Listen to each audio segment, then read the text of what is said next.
That Great Business Show, Ireland's best business podcast.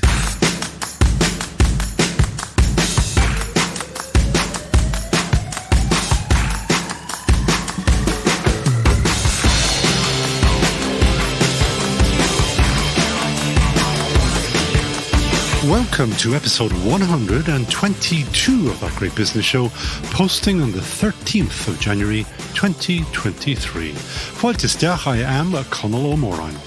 Coming up, we'll be talking pensions, but don't dare switch off, because this is That Great Business Show where we do things very differently, and I promise that we have found something really different for you about pensions that can give you a pension for maybe half the cost.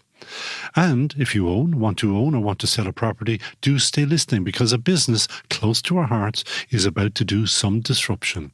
But first, another reminder that if you're not happy facing into this new year with your struggling business, do listen back to Antoine Xavier on episode 119. He came to Ireland with absolutely nothing.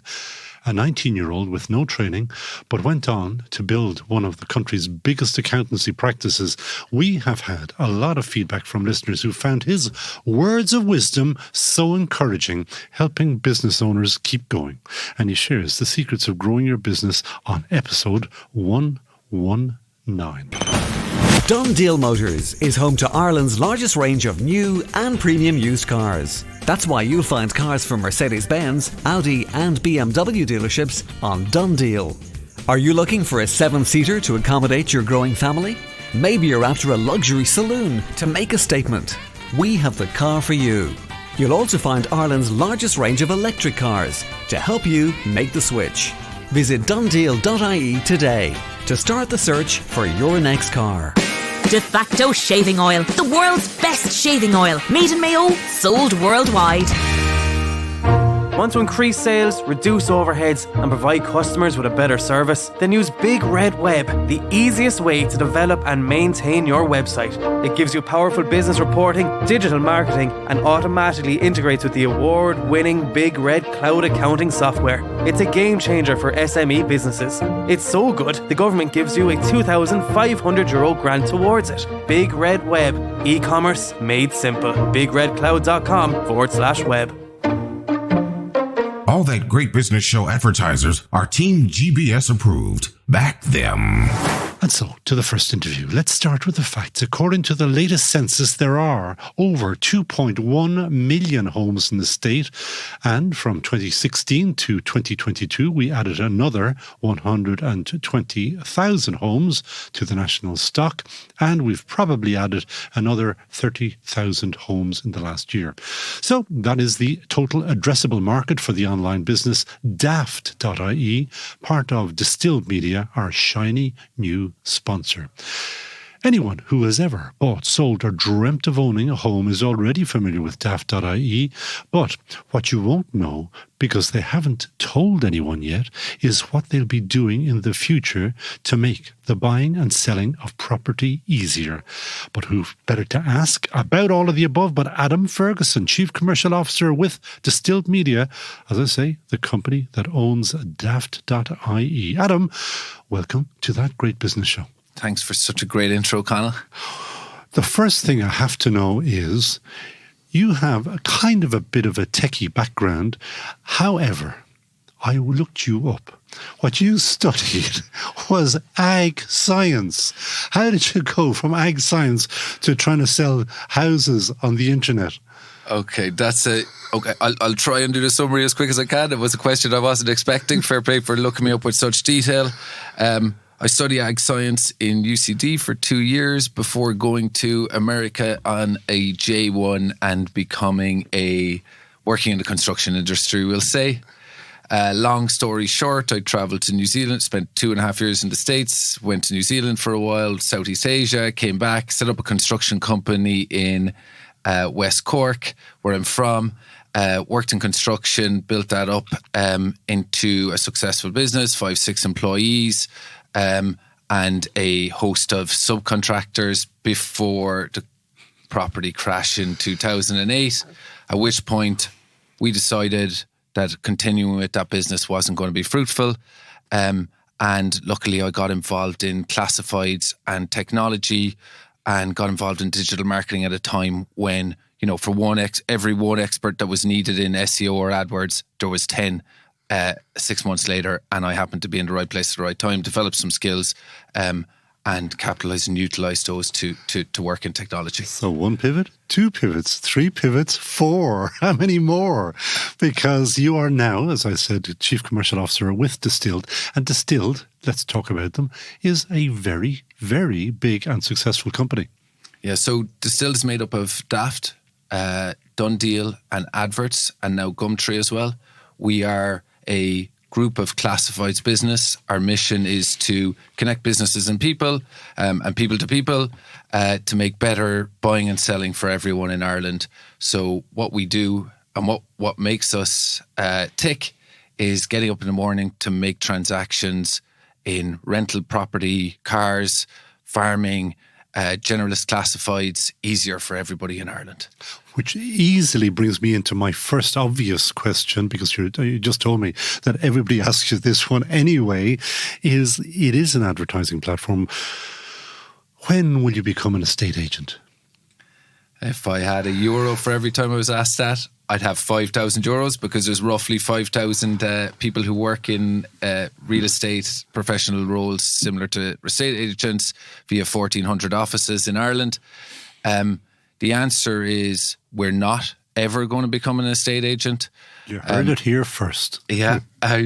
And the reason for that is that's not who we are. We don't show property.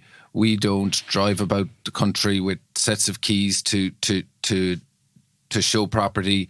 We don't necessarily market property. We don't assess valuations of property, at least in person, accurately. What we do is develop tools for estate agents and for vendors or for people who are looking to rent a property to make things easier, but in the online space. If we can't do it from behind a computer, we're not going to do it. That's not who we are. That's not our DNA. That's certainly not our founders' DNA, Brian and Eamon Fallon.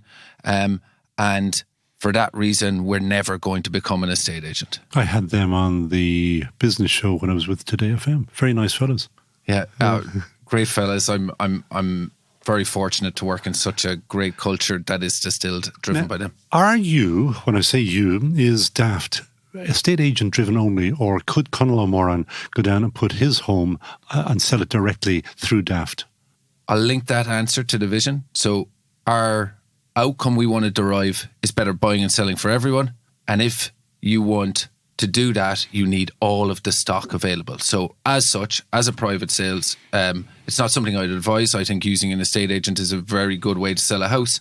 But if you want to place an ad privately on Daft, absolutely, we allow anyone to place a sale ad on Daft. With pictures and videos and the whole shebang, yeah? Everything. You can buy a featured ad, you can buy one of the advantage ads. Do you get much of that business? Very little. There's very few people privately sell their house. There's large amounts of people who let houses privately, but very few people sell houses privately. Why? I think the value of an estate agent is it's a mission. So, dealing with the solicitor, it's enough of a mission as it is, right? So, you've said enough. Dealing with the solicitor, full stop. Yeah. It's a very big. It's a big task. Why wouldn't you hire a professional to help you resolve that big task? You have enough to do with moving house, etc. I think that's why it's done. Estate agents advertising Daft for very low cost relative to what we would charge a private user, because estate agents are our most important customers, and I don't see why practically essentially makes sense to users, and that's why they don't, or to vendors. Now, you're alone with me here, so nobody's listening. Tell me, what do estate agents, in your view, do wrong when they're using Daft? So what are the little tricks that people should look at and look out for and use themselves? So we have 2 products that really help vendors. The first is advantage ads. So what we're aiming to do and how we're looking to grow the business is to give vendors the opportunity to promote their houses or properties ahead of other properties. So what we call advantage ads. So you can buy a featured advantage ad that's larger, sits on top of the listings, or you can buy a premium, or you can buy a standard ad. All too often, these options aren't presented to vendors or potential vendors.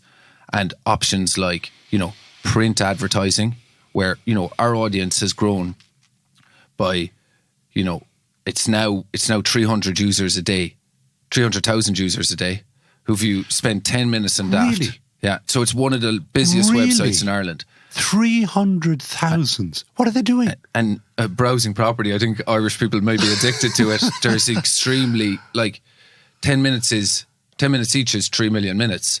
So there's a huge amount of traffic on Daft. Options, I see advertising on the big print all the time. I see thousands spent on individual properties. And if I was, let's ignore the fact that obviously I have an agenda here, but I'm a digital marketer at heart. And if I was to promote a property, I'd utilise the busiest site, get the most prominence I can there. And I think for vendors, that's what estate agents need to offer. And that's what we're trying to enable. And we're very, very interested in helping vendors who want to make an investment in their advertising have that option. Like all digital advertising is sold. There's a bigger, better ad. Do you want to invest? At least we want vendors to have the option. And if I was a vendor, I would invest. The second thing on the product list is we've enabled a solution called Offers by Daft. For obvious reasons, it's not the other way around.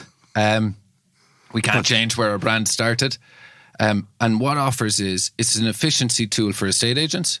So number one, I think if we take a step back and to help the vendor, if it's a simpler process, it helps everybody. So I was bidding on a house a couple of years ago and, there'd be back and forth missed calls. I played phone tennis with an estate agent all day and our office is in town, and I'd be crossing the Lewis at Stephen's Green every day, and I'd look at my phone and invariably I left the office at 5:30 and it's 5:35 and I pick up the phone to ring the estate agent having missed 3 calls, knowing that another bid has been placed, only to be frustrated by not being able to get the estate agent on the phone because it's outside of office hours. And then I'm left in the dark for, 12 or 14 hours until the next morning and I understand what happened. I don't understand why this isn't an online solution where, I can register as bidder, place my bid, I'll see the other bids, and now bidding is 24/7. Everyone gets a communication, vendor gets full visibility, no one's relying on multiple calls from an estate agent. Estate agents are able to focus on what they do best, attracting leads and attracting offers for the property, and when someone's making offers, they know what they're doing. And Offers by Daft is a solution that every vendor should ask their estate agent for. It's available? It's available now. How many people are using it? When I say that, how many there'll of the... be about 100, 150 live ads at any one time against, 3,000. So about 18,000 live sales ads. What is the... why are people not just jumping on that one? Because I can see exactly what you're trying to say. So I think there's a couple of reasons, and, like all problems, sometimes when we're a development engine, we'll say. We try to understand the problem, we developed a solution, and then now we're at a phase of tweaking the solution to get improved product market fit. So the estate agents that use it absolutely love it. So, we have an estate agent who has put 140 listings live over time. They've all sold fairly quickly. So there's been thousands of property through it, but at any one point there's about 100 live. So why hasn't there been greater adoption? Some estate agents feel that the privacy of the listing is important. They're afraid of lowball offers. Privacy of the asking price is important to the vendors. I don't see why. Everything gets published in the property price register anyway. I was going to say now the register just opened all of that up. And I also still see, I don't know why I'm asking you this, but this is obviously a bugbear of mine, is price on application. I'm just thinking, what are you trying to do here? You're selling something. Tell me how much it is. So if you think the first, when I was looking for a house, the first thing I asked the estate agent is when I called them, what is the present offer? Is there any? Yeah. If you made that information available, that's 24/7. That's way more useful to me. So I don't fully understand why everyone hasn't adopted it. I think they will. I think it's the future of the market. we are considering whether we want to, allow the agent to put a setting that doesn't show the multiple offers, doesn't show the number of bidders, maybe only shows the most recent offer, maybe doesn't show the most recent offer at all and only shows it to the people who are bidding. So I apply, I want to make an offer. The estate agent approves me as a bidder and then I see the bidding. So we're working with estate agents to best understand how we can increase the adoption of this, because I think it's a no-brainer for the market, and I think it will improve it for the vendor, the buyer and the agent. What other innovations are you looking at? So we have a valuations engine utilising machine learning, where you can go onto Daft now and get a real-time valuation for your property. It's not, there's always edge cases. It's very difficult, for 3-bed semis in a location where there's a high volume of them. Let's say Lucan, we'll be able to give a very accurate valuation, but we can't account for the condition of the property, etc. So we'd always recommend going to an estate agent, but it's a very interesting tool if you're trying to calculate, considering making a move, you want to know how much your house is worth, how much equity you have. You can quickly calculate on Daft. Then you can go, and we have a buying budget solution via Daft Mortgages, and you can go and build up your buying budget saying, this is my valuation, this is how much equity I have, this is how much cash I have, and you can work out based on present interest rates. We have a dynamic formula in the background that'll then tell you what you can afford, and then you can save that to your profile, and then you can go and look for properties that suit your budget. So you're not going to become an estate agent. Are you going to become a mortgage company? So this is another euro a piece question. So look, we have regulatory approval to be a mortgage broker. What we do at the moment is send qualified leads to mortgage broker partners. We think everybody should use a mortgage broker. I think in some cases it's not fully understand that the fee is effectively paid by the bank. And why wouldn't you get somebody who's paid by somebody else to help you? They don't get a better commission off one bank or another. There's a regulatory 1%, so everybody gets 1% no matter what happens. So I think, it's better buying and selling. It's not necessarily about Daft.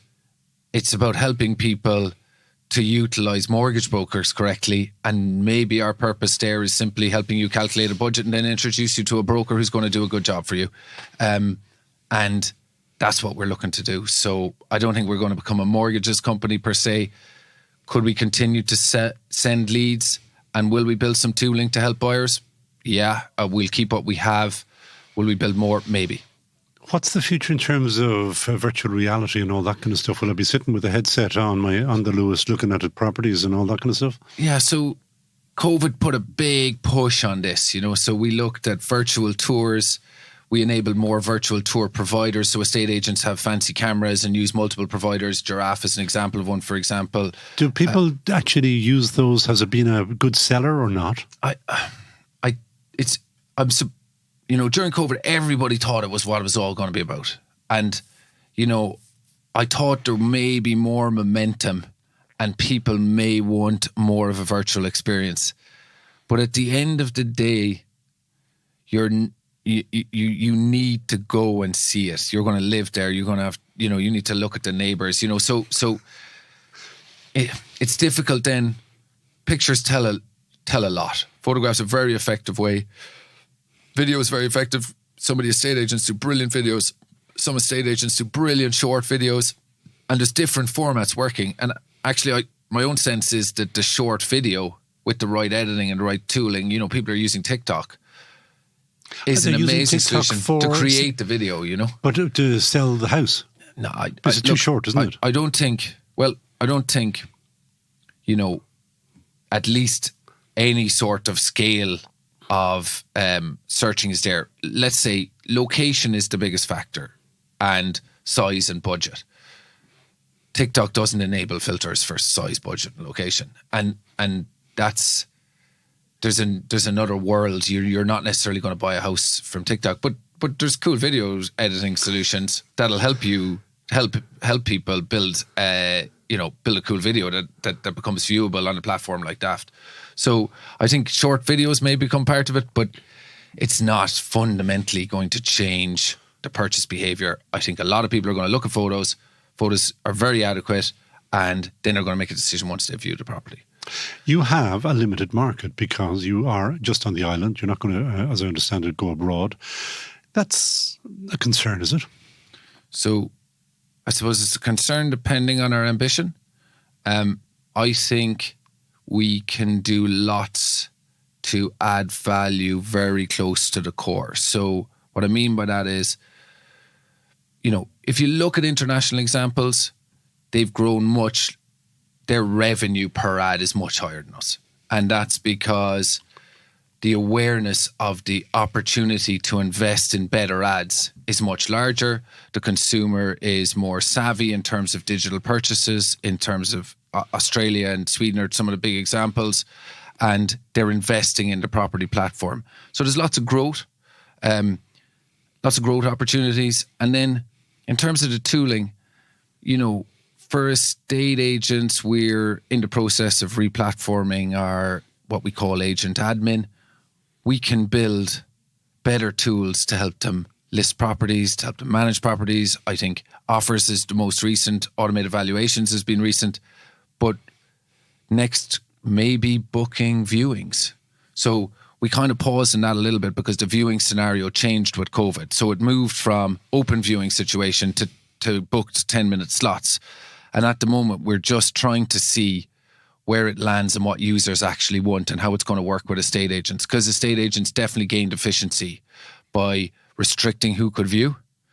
Because lots of people come and look at properties and don't give any value and aren't actually going to purchase or make an offer. So I think we can do something in the space of viewing booking because that's where we're closest. You find a property in Daft, you send the inquiry and then maybe Daft has gone out of the picture and it's between the estate agent and Daft. But maybe, in the offer space and in the viewing space, I think we can add a lot more value. Handful of short answers, please. What's the future for Daft? What's the next big change that we'll see on Daft?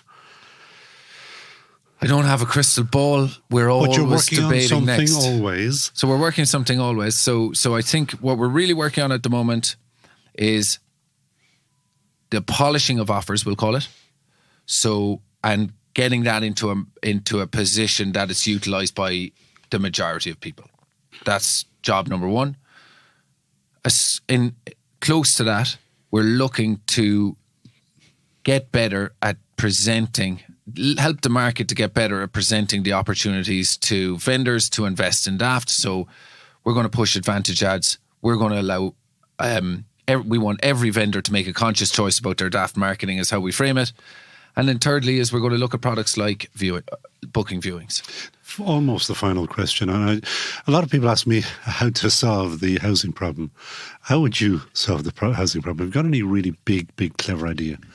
So the first thing that resonates me when I think about this question is that it's really, really difficult for people. So I feel really bad for anybody who wants to move. You're a student who happens to be lucky enough to get a college place in Dublin. That's really difficult to find somewhere to live. You're a young family, it's really difficult.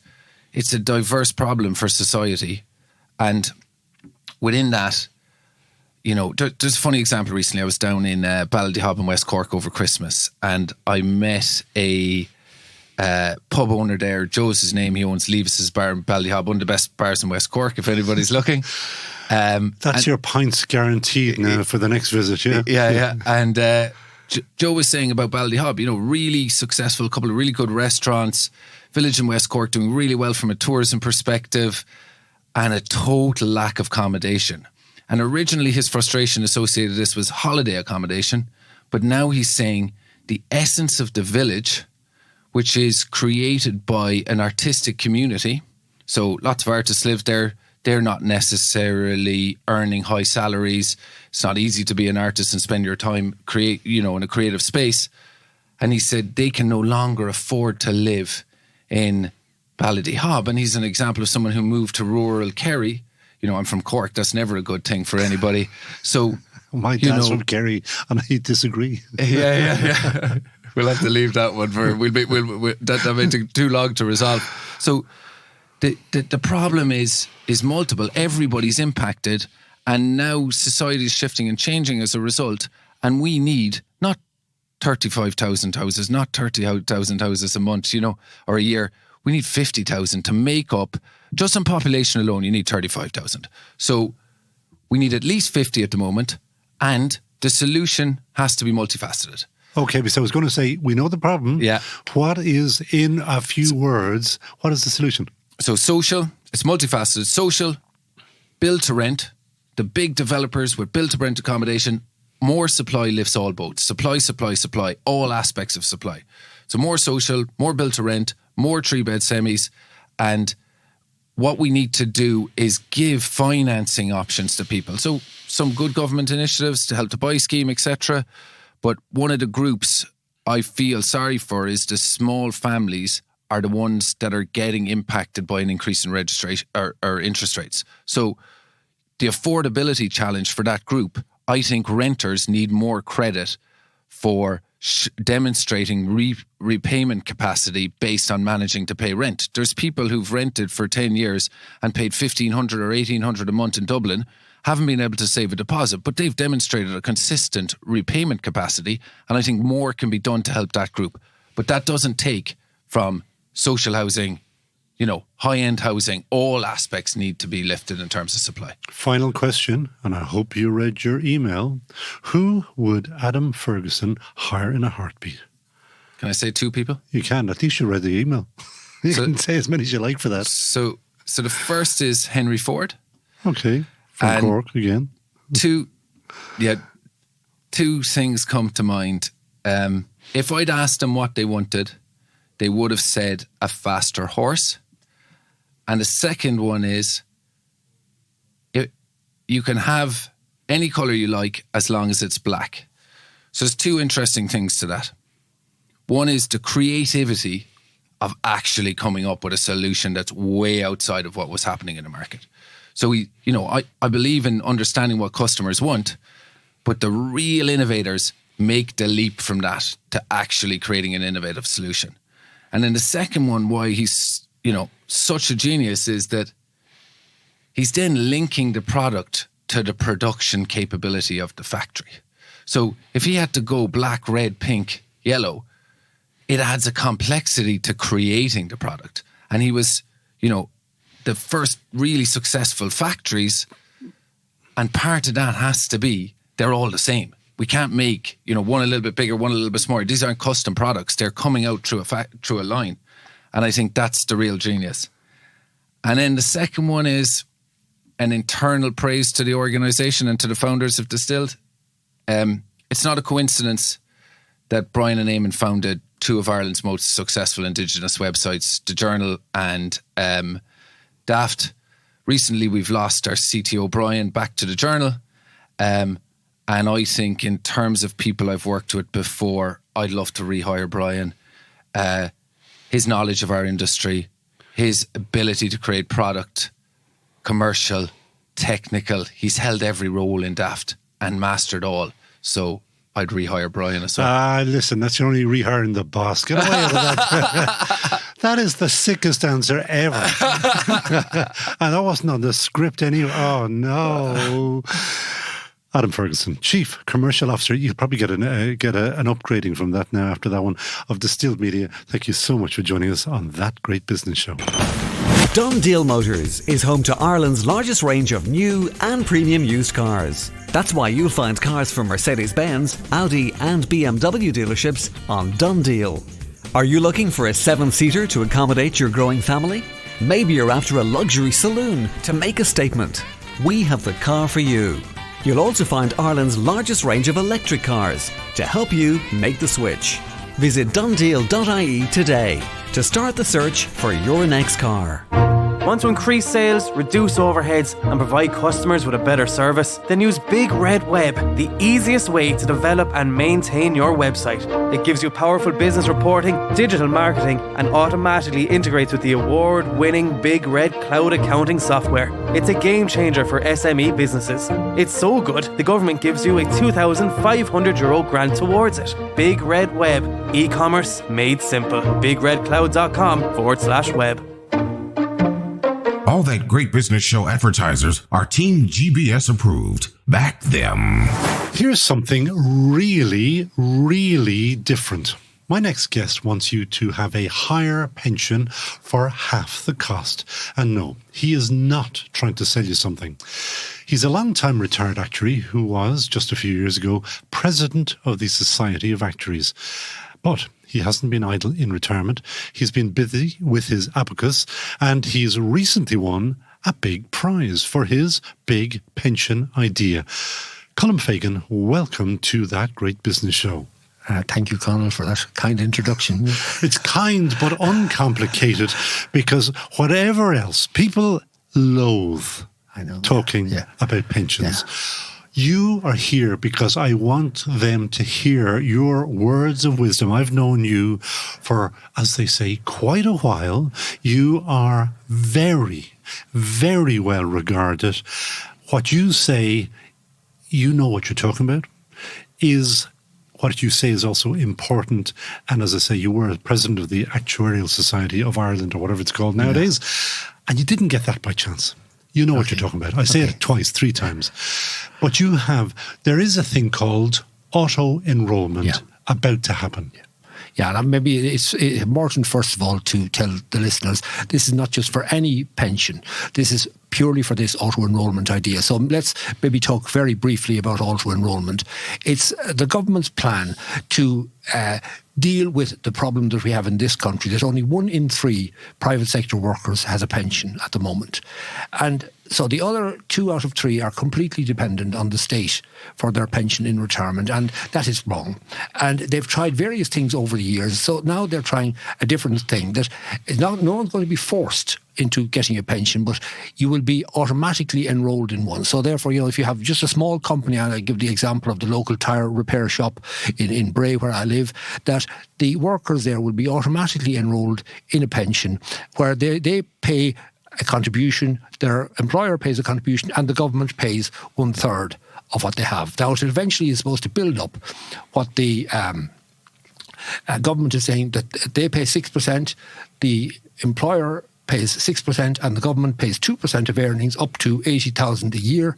And they're saying that amount is what is required for what they call an adequate pension, taking account of your state pension entitlement. Now, what I'm saying is that now I think we had a little conversation before we started that you probably oversold me a bit there, Conor. I'm underselling myself, but I'm saying that the same or higher pension can be afforded not for a 6% contribution, but for 3.9% from the employer, and just 1.3% from the state.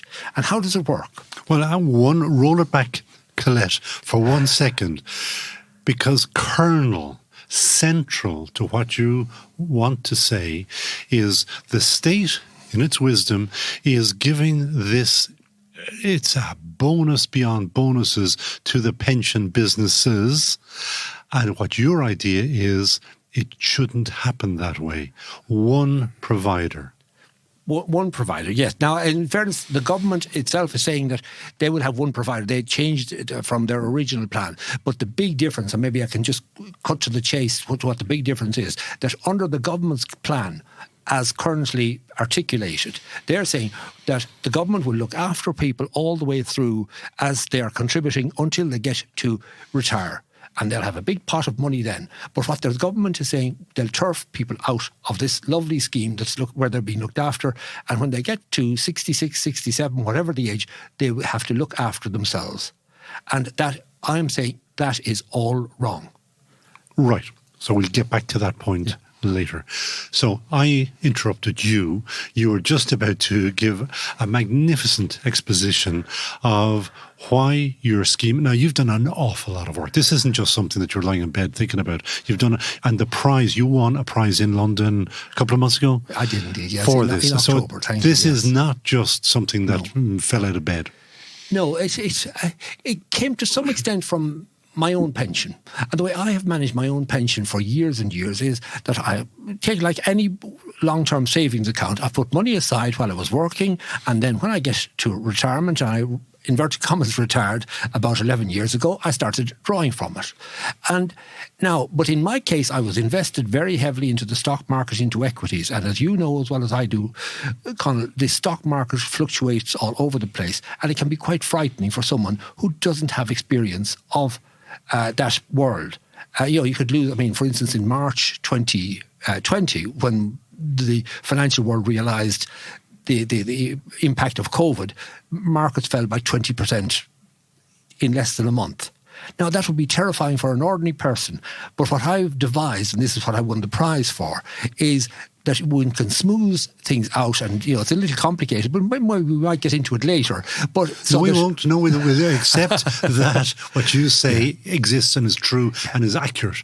Yes, but what is possible is that in the long term, that you can smooth out all of the ups and downs of the stock market. It's like a very wavy sea, and you have a line or a graph and a line just going through it very nice and smoothly. In the long term, it'll track what is happening, but I'm talking about in the long term, in 5, 10, 15 years, because that is the sort of times we're talking about. So what I'm saying is that this pension, as I have envisaged it, that the money will go into the accounts as you're working, and it accumulates with interest. And I say the interest rate that you would get is on average about 4% more than you would get in a bank or a building society or in the credit union account. 4% a year. And over years, that compounding is massive.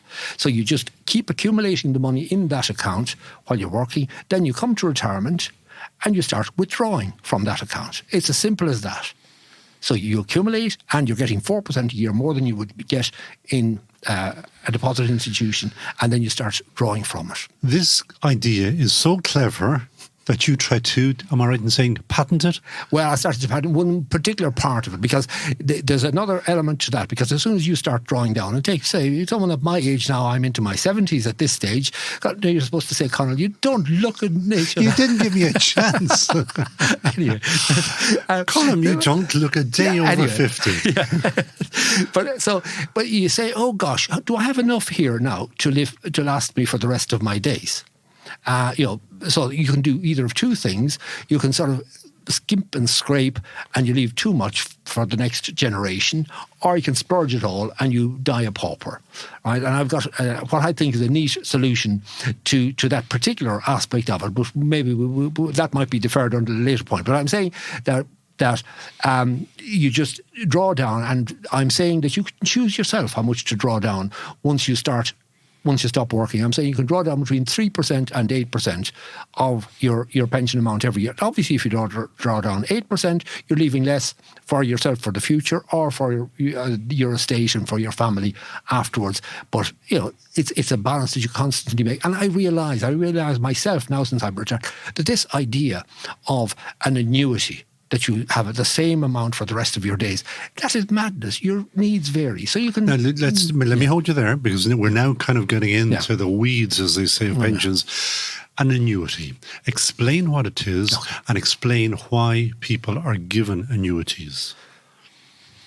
Okay, what an annuity is, it's an option for people, or well, not an option. If they buy an annuity, they get an income for life for a lump sum. So let's say that... What happens is John Smith, Mary Smith has accumulated, we'll say 80,000 quid, and they will then, when it comes to pension time, they go out and they buy a thing called an annuity. Yeah. And this is what the government is proposing now, and this is how their calculation of the 14% contribution is based. That you accumulate your money in this pension fund that has been set aside for you, and then you come to retirement and they say bye birdie, and they give you your money. And let's say, for sake I'm not that good at the old sums, Conal, so 100,000 rather than the 80,000. So you have 100,000 that you have there when you retire. And this is what the government is now saying, oh, well, maybe you could buy an annuity for your life with that.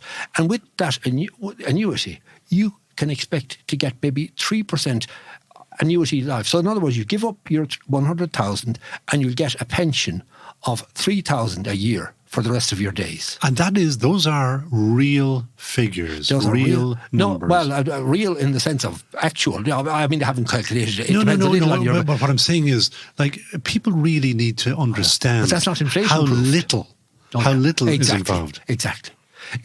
Sorry, when you said real, I thought you meant maybe real in inflation terms. No, it's actual. It's just 3,000 a year for 100,000 euros. That if you say at 65, now I haven't got the numbers and I haven't checked them, because what I'm saying is, with the approach I'm doing, you would do far, far better. And why would you do far better? Because with an annuity, the money is invested in so-called secure bonds, government bonds.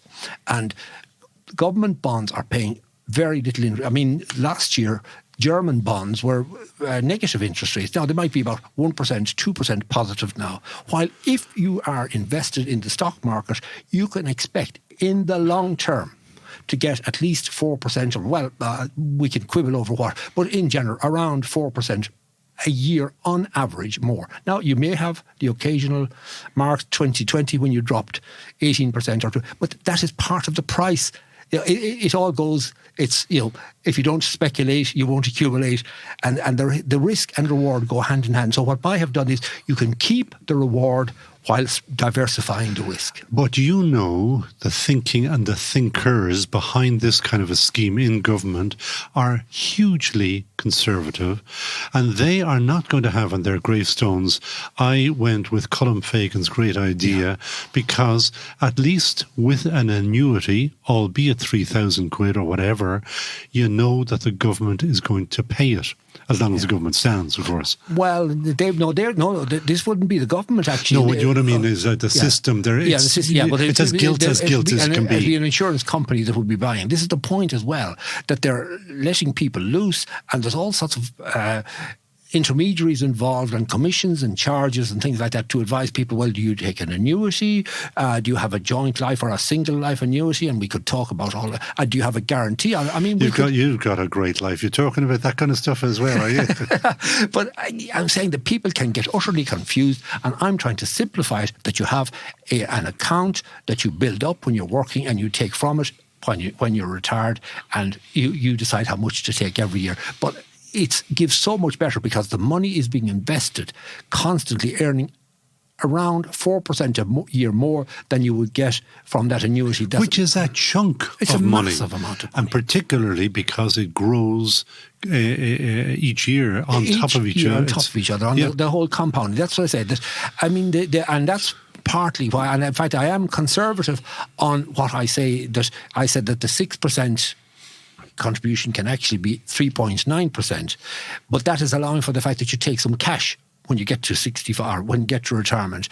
You take, I'm saying 25% in cash. It's a bit like the way the civil service have their gratuity and their pension, and this is a similar sort of thing. Now, if you were to take it all in pension, it would be even bigger advantage. So that's how it changed a little from the figure that you introduced. So the real reason that I wanted you here was to start pointing fingers, naming names, and doing blamies.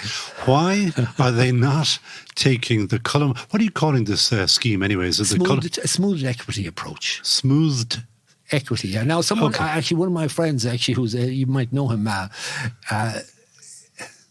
Sean Keys, he's with the Currency magazine. He called it the mehel. Now, because I used the concept of the mehel, and those of us like myself who came from the west of Ireland would know that the mehel was a concept that we had when at harvest time down in Mayo, that all the farmers would work together to, save the, oats it would be in that, or barley in that situation. They would follow the thrashing machine around, and all the people in the local townland would work together on it. And this was, I said, the idea of the mehel is working together, but that maybe gives a slightly wrong impression, because I said even on purely selfish grounds, people should be doing the particular thing I'm saying. So who's stopping it? Or put it another way, why is it not being adopted? Yeah, you gave a hint of it yourself earlier, Conal.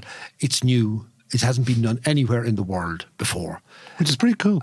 Well, I want to say, I spent many years thinking about it, and so and I have a friend. Well, we talk about the friend, I think, at the very end of the podcast. This question that you have at the end, so that's. I mean, they say that it hasn't been done anywhere in the world, and no commercial organisation has brought it in. Was it Doe, as old Homer Simpson used to say? It hasn't been done anywhere in the world because it's new, right? And the point about the commercial organisation, and this is part, I think, of my problem, which maybe points to another issue, that it is completely uncommercial. This would never work in a commercial environment. It works purely for auto-enrolled pensions at a national level. Who would manage it? Who would oversee the investments? Well, I'm saying this is another issue where there's all sorts of hangers-on and so-called advisors in the industry that these asset allocators are be employed. You probably did this in your former life, Conor, who are earning a fortune. Say, you put your money so much into bonds, you put so much into alternative investments. I'm saying give me a block wall now and I'll start beating my head off it if you want. Everything 100% goes into what I call equities, but what I say they are assets where you expect to get long-term growth in the value and expect to get this 4% a year more. So that's one problem got rid of. Now, I mean, I don't have any strong views on who, as you know yourself, I mean, you can choose a passive or active fund. Now, maybe we can define for a second what a passive fund is. It means say you just put it into the stock market and you don't have anyone paid to choose, is this a good investment or is that a bad investment? Because the market is the market and the market chooses the right thing. So I would be in favour of so-called passive investment. Just put it into a world stock market fund. That would minimise the costs and you get the same return. And Warren Buffett has... I was going to say Warren Buffett hasn't got too poor on the back of something very similar over, I don't know, decades and decades. And I'm saying, actually, I have one remaining job at the moment. I'm a non-executive director of one life insurance that I should emphasise does not do any business in Ireland. So therefore there's no conflict of interest involved in this. But my ultimate boss is Warren Buffett. And does he know about your brilliant idea? He doesn't know. Would you not write to him and say, because people like Warren Buffett do want to leave a legacy? Yeah, I haven't thought of that now. Yeah. Well, I mean, obviously I don't We'll tag him on LinkedIn and we'll tell him about you. Because we're going to run out of time now, is what do you want done? Like you've written in the Irish Times, that's where I saw it. Yeah. You've got some responses in the Irish Times letter pages, which weren't all positive. Yeah. What do you want done? What I want is, I mean, I don't expect government to just accept my word for this. I mean, I recognise that there could be flaws in it. Now, I find that difficult to imagine, but I do recognise. So all I want is your gold medal or whatever you got. I want the government to commission, say, the ESRI, to really kick the tires on this and look at it. And so, and that's all I'm asking. And what I'm going to ask you a hard question. Yeah. Is the ESRI good enough or wise enough to do the tire kicking on this? I think, what I've also said, though, is that I and my colleague Brian Woods, who's worked with me very heavily on this, that we would give them all of our spreadsheets. We have done so much, stochastic simulations. Now I'll let you sort of tell the world what stochastic good luck simulations are. And I learned two words, buy and sell. That was it. And so we will make all of our analysis, our computer programs, our spreadsheets, everything available to them and work with them, to get this evaluated. And I think they do have, because actually one important aspect of it is behavioural psychology. And they have someone, Peace Lund, there, who is a terrific behavioural psychologist, and they have experts in investment and in finance and that. So the answer is yes. The answer is yes, they do have. Okay. So you know enough people in the industry, in the pensions industry, to know and to have gotten feedback. Do they hate you? I mean... That was almost a yes. I am finding it difficult to get through to people now, and partly it has been the last 2 years. As you know, we've had our 3 years, the whole COVID thing, and that does make things difficult. I did present a paper to my colleagues in the Society of Actuaries in Ireland in 2021, January 2020, but just almost around this date. And I got a mixed reaction. Put it this way, all my retired colleagues were very much in favour of it. All the more active people who weren't that much in favour of it. Now, you can surmise as to why the retired people would be in favour of it. Because some of the active ones might be working for the pension funds. Would that be true? Maybe. He's gone stum on me. That's weird. Colm, the final question. As always, we ask all our guests on That Great Business Show, who would Colm Fagan hire in a heartbeat? On who I would hire in a heartbeat is the man who has worked with me on this for the last number of years. Now, he doesn't believe in everything. A guy called Brian Woods, he's another... What do you mean he doesn't believe in everything? He doesn't necessarily believe in it. I mean, there are some behavioural aspects of this which we both might have views on as to what would... happen in certain circumstances. Are you looking for the man in the Clapham omnibus to how he or she might move or change? And that's why I say someone like Pete Lunn, who is a behavioural psychologist, would be very important for this as well.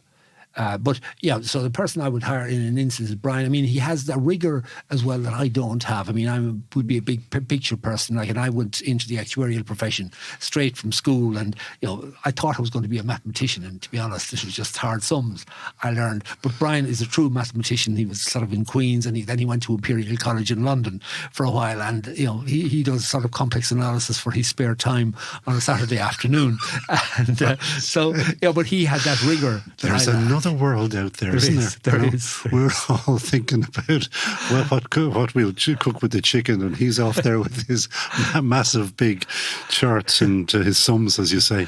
That is very interesting. So, one final question is: we're going to launch your theory, or it's more than a theory. It's your approach. I call your it. approach here today, and I want to make sure that we will be pushing it non-stop until we break the pension system and we get it enforced by government. So you're now allowed to cut the tape on it and launch the Colm. Well, we won't call it the Colm Fagan, but what's wrong with the smooth equity? Okay, well, we will also call it the Fagan Woods, because you always put it in alphabetical order. The Fagan Woods solution. Okay, thank you. Does that work? Yeah, that's lovely. Thank you. Colm Fagan, actuary, thank you so much for joining me on That Great Business Show. Thank you, Colin.